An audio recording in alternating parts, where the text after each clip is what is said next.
আসসালামু আলাইকুম। 4 number ward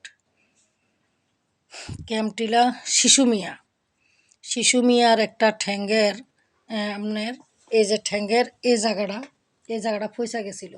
এই জায়গাটা অলরেডি এতটুকু পর্যন্ত পয়সা গেছিল। তাকে কেউ চায় নাই, আমি অনেক বাজারে অনেক মানুষকে বলছি এরে একটু সহযোগিতা করার জন্য, কেউ করে নাই।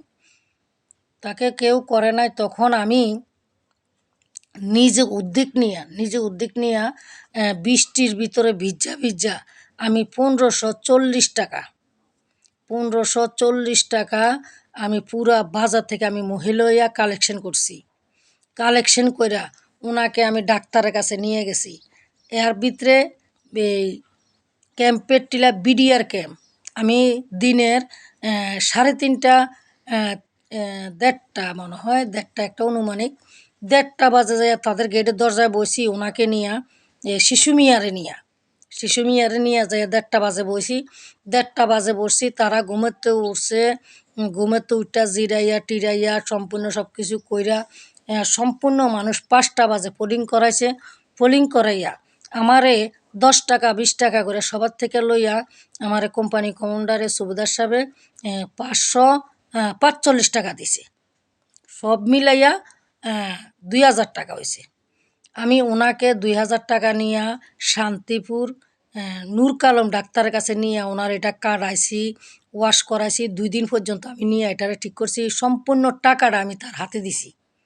সে আমাকে 200 টাকা দিছিল। আমি কইছি বাবা আমার দরকার নাই আমার টাকার দরকার নেই বাবা, আগে তুমি বালা হও। আমার নিজের থেকে আমি আবার 500 টাকার তুলা, তারপরে আপনার ওই যে স্যাভলন, তারপরে আপনার ওই যে ওয়াশ করে যে লাল ওষুধগুলা, এগুলা বিভিন্ন আইটেমের ওষুধ কিনে আনছি। আমি 3-4 দিন পর্যন্ত আমার ঘরে রাখছি। আমি ওনাকে এই ঠ্যাংটা ভালো করছি। তারপরে এরপরে বড় মেয়েও লাস্টে কিছু সহযোগিতা করছে, করে ঠ্যাংটা ভালো করছে। লাস্টে তো উনি স্ট্রোক করে মারা গেছে। তো আসলে আমি যে আমার এই চোখটার ভিতরে বাড়ি খাইছে, আমার এই চোখটা একদম এভাবে অন্ধ হয়ে গেছিল। আমার এই ডাক্তার মানা করছে কোনো প্রকারে পানি যেন না ঢুকে, চোখ যেন না ভিজাই, মুখ দিলেও যাতে এভাবে যাতে চোখের ভিতরে কোনো পানি যেন না যায়। হেয়ার পরও আমার এই চোখটা ধইরা আমি আমার দায়িত্ব পালন করছি। কারণ একটা মানুষের কর্তব্য, একটা মানুষ যদি অসহায় হয় তার পাশে দাঁড়ানো। তো আসলে কেউ রাজি হয় নাই। কোনো একটা পুরুষ করাল্লাসরে বাজারে অনেক মানুষকে বলছি আমি, কেউ রাজি হয় নাই। কিন্তু আমি একজন সাধারণ মানুষ হইয়া আমার কর্তব্য আমি পালন করছি।